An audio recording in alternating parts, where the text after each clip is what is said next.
Hi, Misha here, and Happy New Year. Well, last we kind of left off with Snatch. And in that video, I promised we would also revisit the SAM5. Now, I picked up this gun for myself as a birthday gift in 2020, so right in the middle of the whole thing. And that's because I had one of the original SAM5s, the gun that I had for 5 or 6 years, and then sold because needs must. But I always kind of did want to replace it. So when these actual imports came out, I was tickled. And for the first little bit, very happy. But then 2021, some reports came out about dinging up the rear of the receiver and stuff. So has mine showed that? Well, we've definitely put some rounds through it. So here's a little bit of a highlight reel of, some of the times this has been to the range.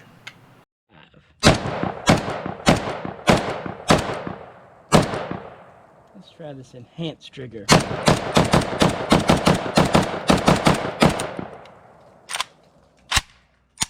M5 with the Tula.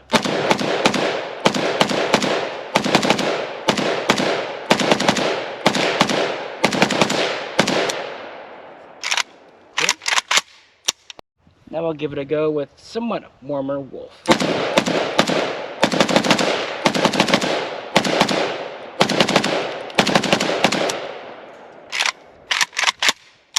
See if we can make it fail. I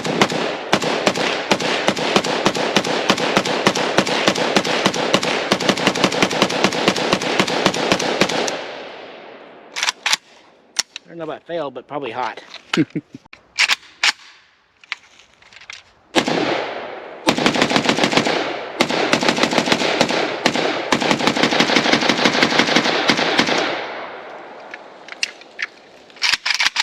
Oh man. Yeah. What a joy to shoot. And both of us, we kind of did a hodgepodge of ammo in each mag, so that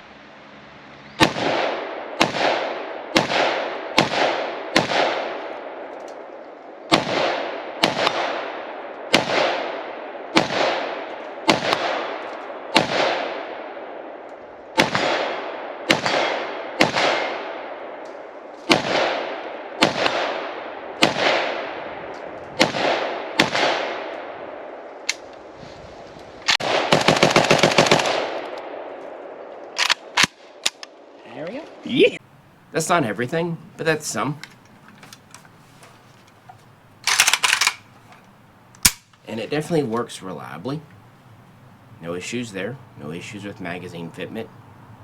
And when we last checked on it, we had no major wear or tear back in the receiver on the bolt group.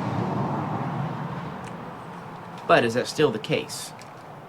Or is this gun beating itself up? Well, let's pop the top, check inside. Now, I will say the takedown mechanism, part of the recoil assembly, still moves freely. Some report that they have trouble with theirs when it's starting to beat up. And the top cover comes off, but I don't want to get into that because of YouTube. But we will do that and then look inside. And as we switch over to that, as always, if you could, please do like, share, and subscribe. Also, please check out any of our older Arsenal videos. There are a few. Just search the channel for Arsenal. And if you'd like to help support us on Patreon, well, you know how to do that too. But let's look inside to see what this gun looks like up to this point. And then we're going to put some more rounds through it and then check back.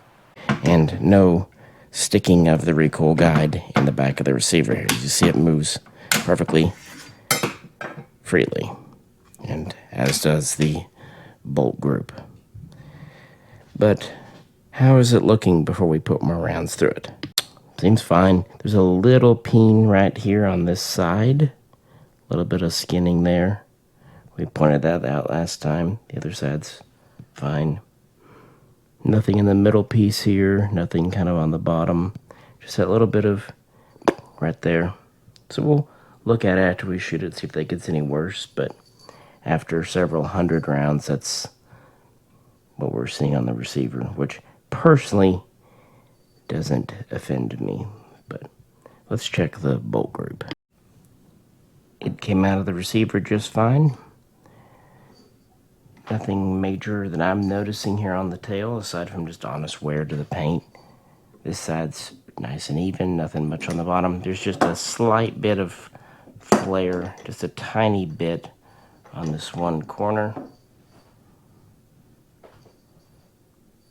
But again, it's not a new gun. It's a little bit right there. That's the carrier. What about the bolt itself? So here it is. It came out of the carrier, no problem. Spring-loaded firing pin. Now there is a divot here. I think we pointed that out last time. But that is more likely from the hammer coming up to hit it, to press in the spring-loaded firing pin.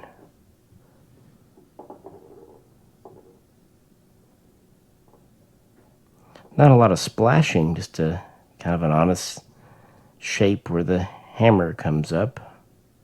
The edge just has the faintest bit there. The bolt back in the carrier, just to show you that as this comes back, it would be in the forward position here, and that would actually be covered not just by the tail, but even the majority of the carrier itself back here.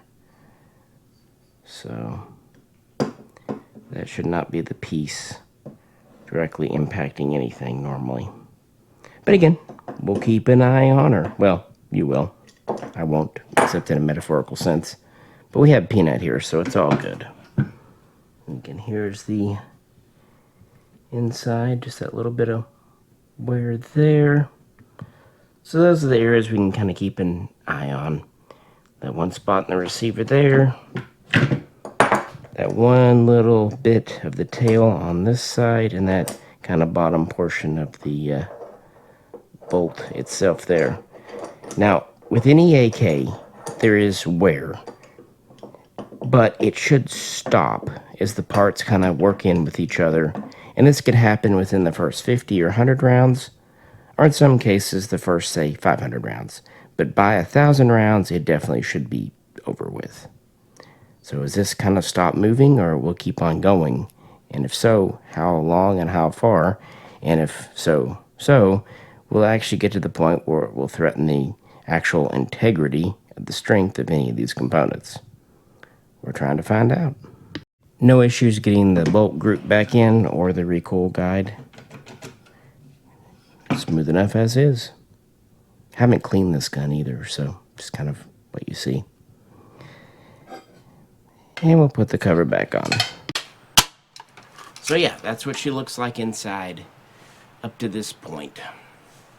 Now, I actually had planned to put some rounds through this earlier in the year, back when we did the SARPK5 video, but ran out of time because hunting season came upon us, so it had to wait. But the mags have been ready and loaded since then. So,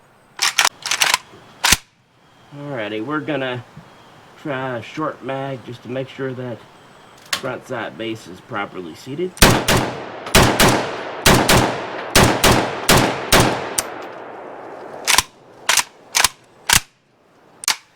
So far, so good. No problems there. Now, you might notice, maybe you haven't, but this looks slightly different than it did before. It has the Arsenal intermediate length buttstock with storage in it for a cleaning kit. It has the pretty well standard Arsenal pistol grip, nothing special there. And standard Bulgarian black polymer handguards with a heat shield. Also, I should mention that I put a different sling on it. This is a pretty traditional sling, but it's in the more modern black. But then up front, I changed out the front sight base. Before, we had more of the AKM style. I decided to put an AK-74 style with the bayonet lug 24mm threads instead of the 14, and then the good old Bulgarian egg beater flash hider. Why? I don't know. I just kind of like the look of it, says the blind guy. Also, I think having that little extra mass out front is cool.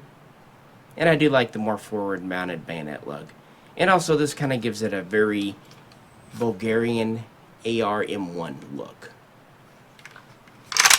which is essentially their modernized machined receiver, milled receiver version. Alrighty. Try some NATO spec stuff.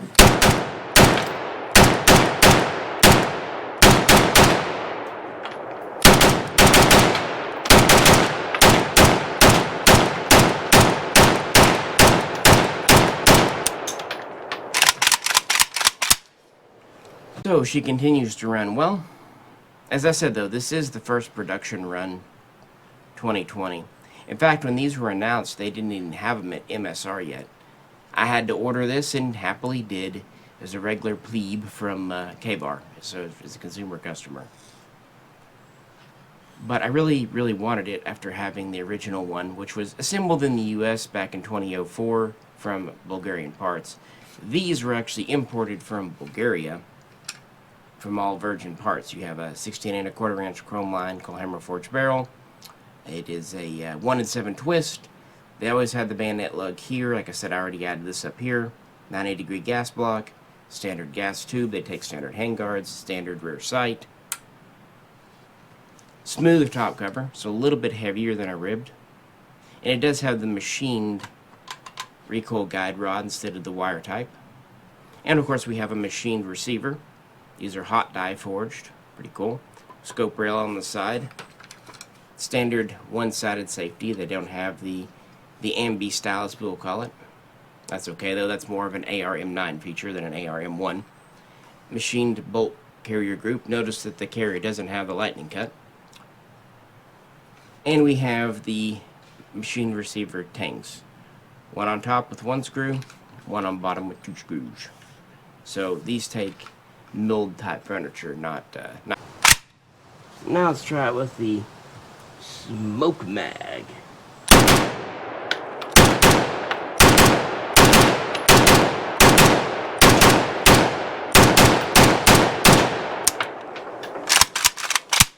Goes quick. And they do accept the standard Bulgarian pattern mags, which are nominally interchangeable with others like, say, the Polish and the Russian, although sometimes you run into others that do or don't work properly.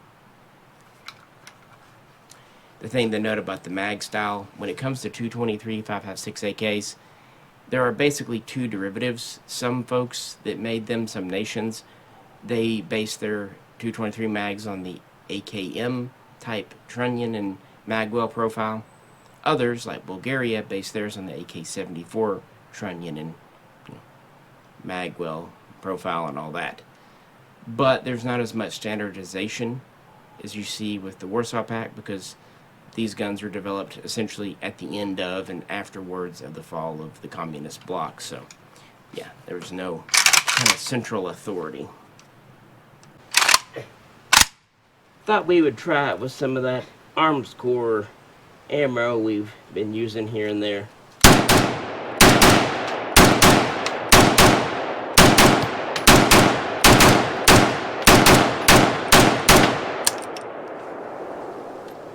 Hot brass on the neck, I'll give it that.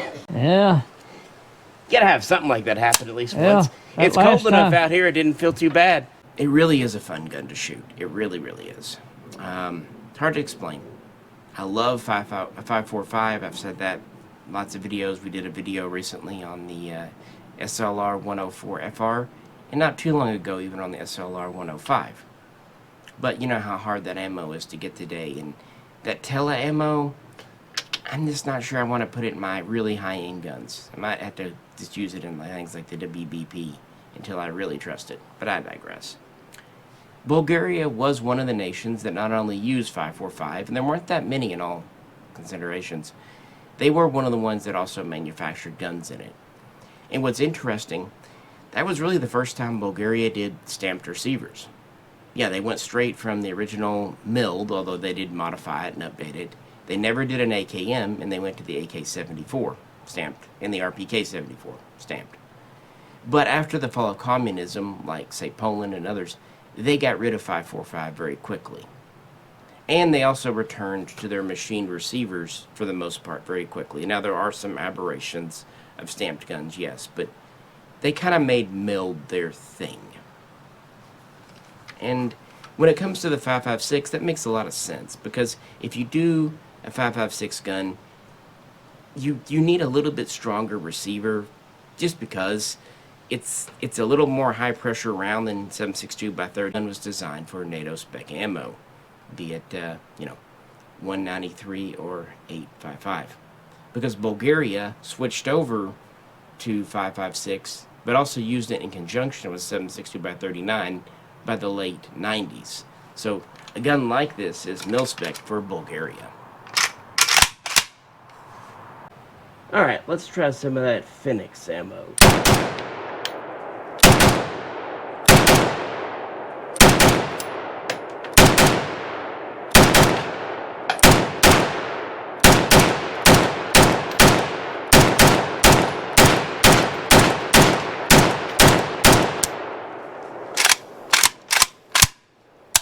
It certainly runs.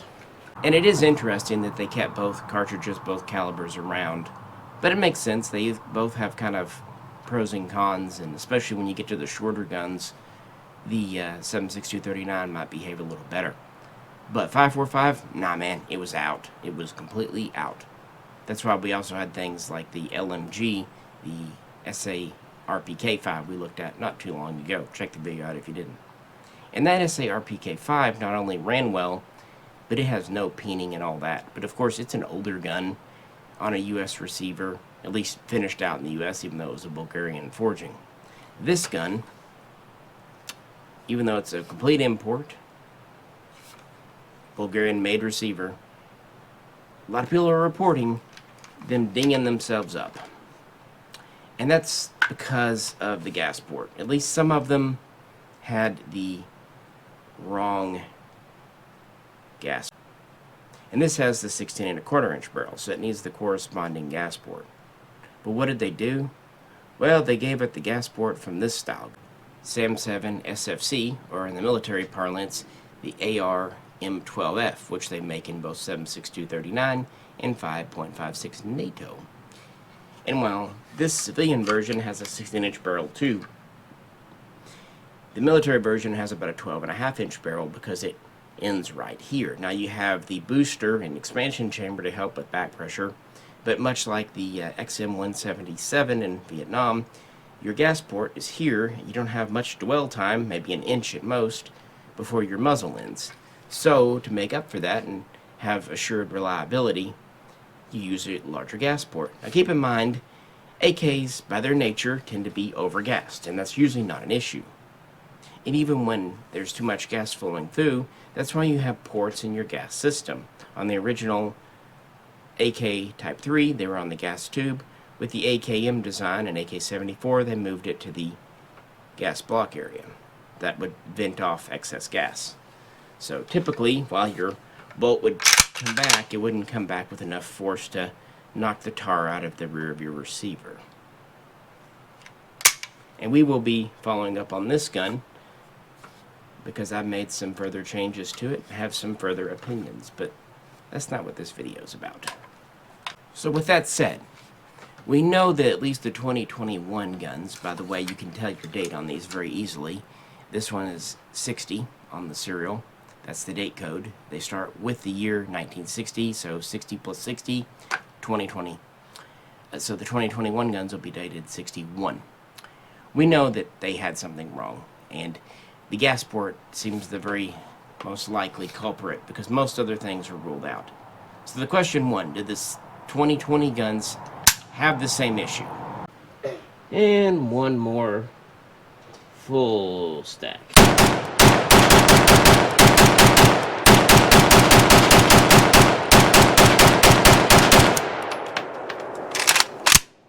And if so, is it causing problems? We looked inside at my receiver at the beginning of the video. That's kind of how my gun has been after maybe, I don't know if it's been quite 1,000 rounds, but well over 500. Sorry, I don't keep exact track. When you're having fun, you lose track of time and rounds. But now that we put a few more 100 rounds through it, including NATO spec and brass cased ammo, different varieties, not just, steel case wolf, how's she looking? We definitely have proven that it's reliable. And today we used only brass cased and mostly higher power stuff, at least compared to Tula and Wolf. So how's it looking on the inside? I don't know, that takedown's a little sticky. And oh, I think I'm feeling something back in the receiver here. I don't know. We're gonna have to make this a to be continued. In all honesty, I have just run out of time. I was sick, if you couldn't tell by my voice, getting better, but it put me back on the schedule. But I have a New Year's Eve thing to get to. We at least got the shooting part done. And, well, next time, we're gonna look inside. See what we find, and if there are issues, see if there are any good at-home remedies. But I hope everyone is having a good start to 2025. Please, if you could, like, share, and subscribe. Also, check out our older videos on various arsenals. And if you'd like to help support us, more ammo, new year, feel free to visit the link to Patreon. This is Misha. Catch you very soon next time.